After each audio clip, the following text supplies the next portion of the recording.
प्रिय आध्यात्मिक जिज्ञासुओं और सनातन धर्म के भक्तों, क्या आपने कभी सोचा है कि जब आप हरि भगवते वासुदेवाय या नारायणाय का जाप करते हैं तो आप वास्तव में किसे पुकार रहे होते हैं?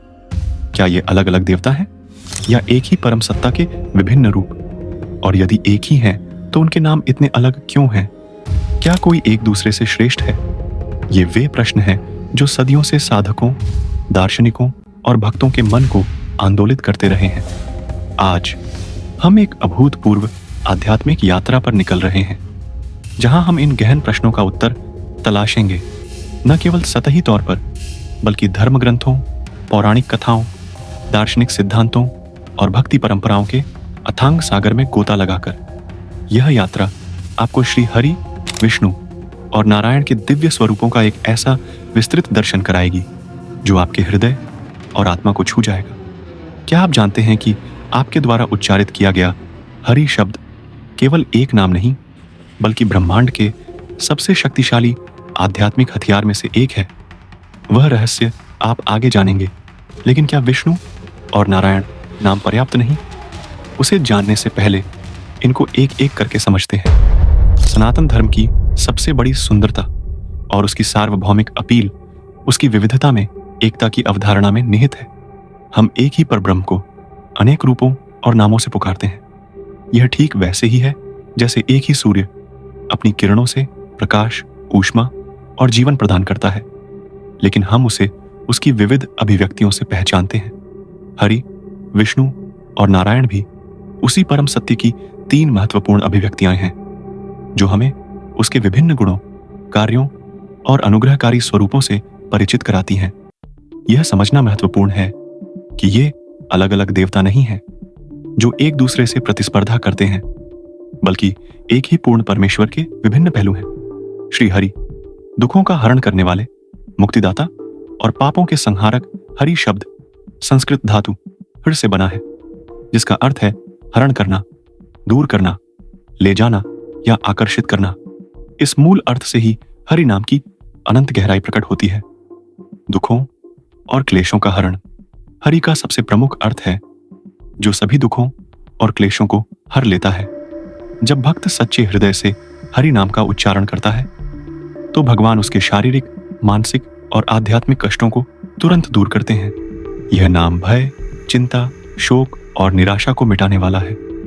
गजेंद्र मोक्ष की कथा में जब गजराज मगरमच्छ के चंगुल में फंस जाता है तो वह हरि का आह्वान करता है। भगवान तुरंत प्रकट होते हैं और उसे मुक्ति प्रदान करते हैं। यह दर्शाता है कि हरि नाम कितना शक्तिशाली है, जो संकट में फंसे भक्त को तुरंत सहायता प्रदान करता है। पापों का हरण हरि वह है जो सभी संचित पापों, कर्मफल और अज्ञानता को दूर करते हैं।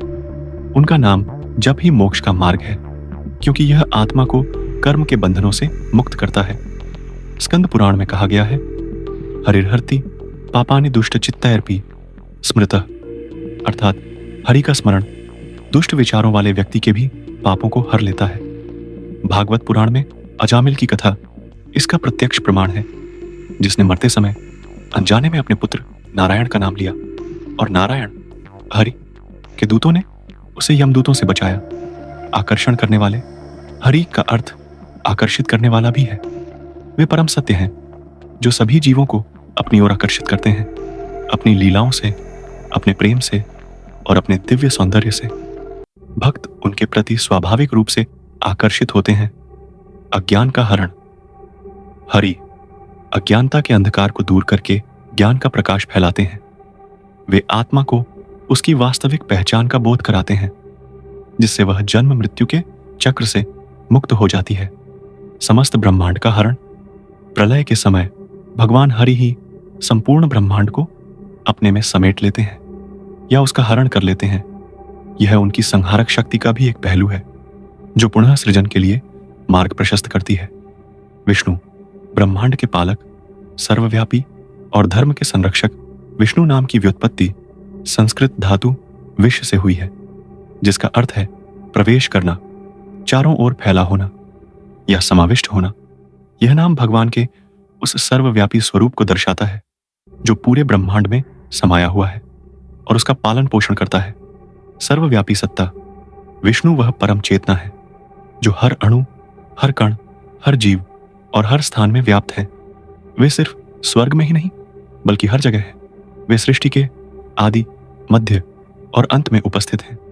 वेदों में प्रमाण, ऋग्वेद में विष्णु को उरुगाया, विस्तृत रूप से घूमने वाला, और उरुक्रम, विस्तृत कदम वाला कहा गया है, जो उनके 3 पगों की कथा वामन अवतार से जुड़ा है, जिससे उन्होंने तीनों लोकों को नाप लिया था। यह उनकी सर्वव्यापकता का प्रतीक है। सृष्टि के पालक और संरक्षक ब्रह्मा सृष्टि करते हैं और शिव संहार करते हैं, लेकिन विष्णु इस सृष्टि का पालन पोषण करते हैं, उसकी व्यवस्था बनाए रखते हैं और धर्म की रक्षा करते हैं। वे ही नैतिक और लौकिक व्यवस्था आदि के संरक्षक हैं। भगवत गीता में प्रमाण भगवान कृष्ण, जो विष्णु के पूर्ण अवतार हैं, भगवत गीता में कहते हैं, यदा यदा ही धर्मस्य ग्लानिर्भवति भारत अभ्युत्थानम धर्मस्य तदात्मानं सृजाम्यहम्। जब जब धर्म की हानि होती है और अधर्म बढ़ता है, तब तब मैं स्वयं को प्रकट करता हूं। यह श्लोक भगवान विष्णु की संरक्षक भूमिका को स्पष्ट करता है। दशावतारों के स्रोत भगवान विष्णु ही वह परम सत्ता है जिनसे दशावतार प्रकट हुए हैं।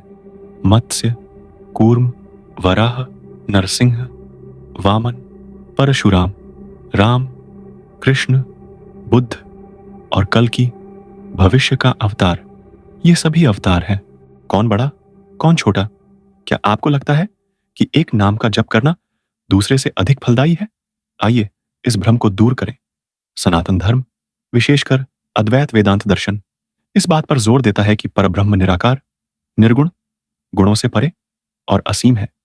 उसे बड़ा या छोटा जैसे भौतिक मापदंडों से मापा नहीं जा सकता। जब हम हरि, विष्णु या नारायण की बात करते हैं, तो हम उसी परब्रह्म के सगुण गुणों सहित रूपों की बात कर रहे होते हैं, जिन्हें मनुष्य अपनी सीमित समझ से अवधारणाबद्ध कर सकता है और उनकी उपासना कर सकता है। परमेश्वर की असीमता। यदि परमेश्वर असीम है, तो उसे किसी भी रूप में सीमित नहीं किया जा सकता। श्रेष्ठता की अवधारणा तब लागू होती है जब 2 या 2 से अधिक चीजों के बीच तुलना की जा सके।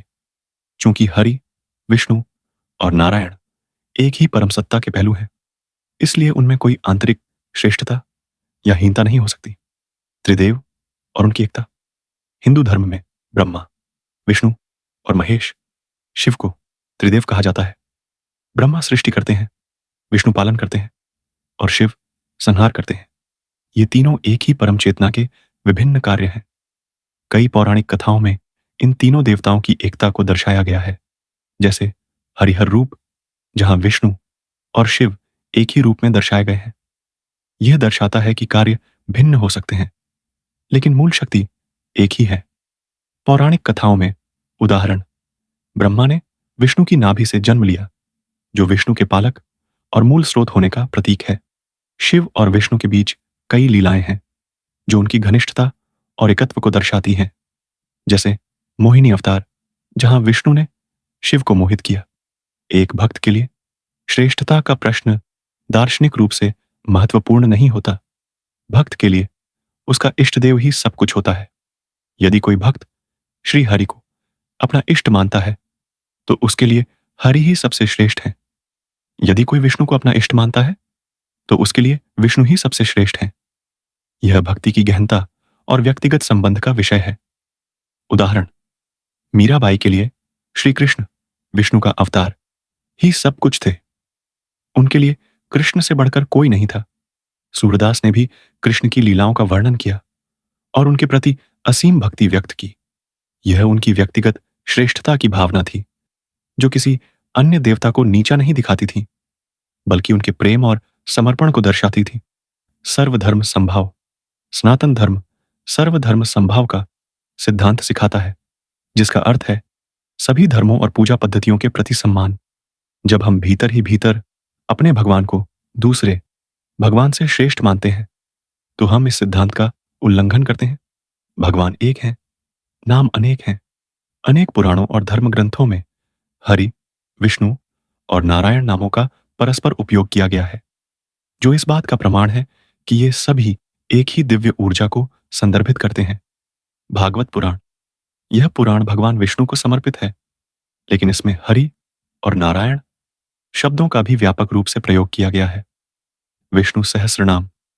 भगवान विष्णु के 1000 नामों में हरि और नारायण दोनों नाम शामिल हैं, जो उनकी एकता और बहुआयामी स्वरूप को दर्शाते हैं। ये नाम केवल एक सूची नहीं है, बल्कि भगवान के गुणों और शक्तियों का सार है। मंत्रों में प्रयोग। एयूएम नमो भगवते वासुदेवाय, जो विष्णु का एक प्रमुख मंत्र है। हरे कृष्णा कृष्णा कृष्णा हरे हरे, हरे रामा रामा रामा हरे हरे, जहां हरे शब्द हरि से आया है, जो राधा या भगवान की शक्ति को भी संदर्भित करता है। और एयूएम नमो नारायणाय, ये सभी मंत्र एक ही परम सत्ता की ओर इंगित करते हैं। गहराई से देखें तो यह पूरा प्रश्न अद्वैत वेदांत के मूल सिद्धांत की ओर ले जाता है। एक में वाद द्वितीय, ब्रह्म ब्रह्म एक है,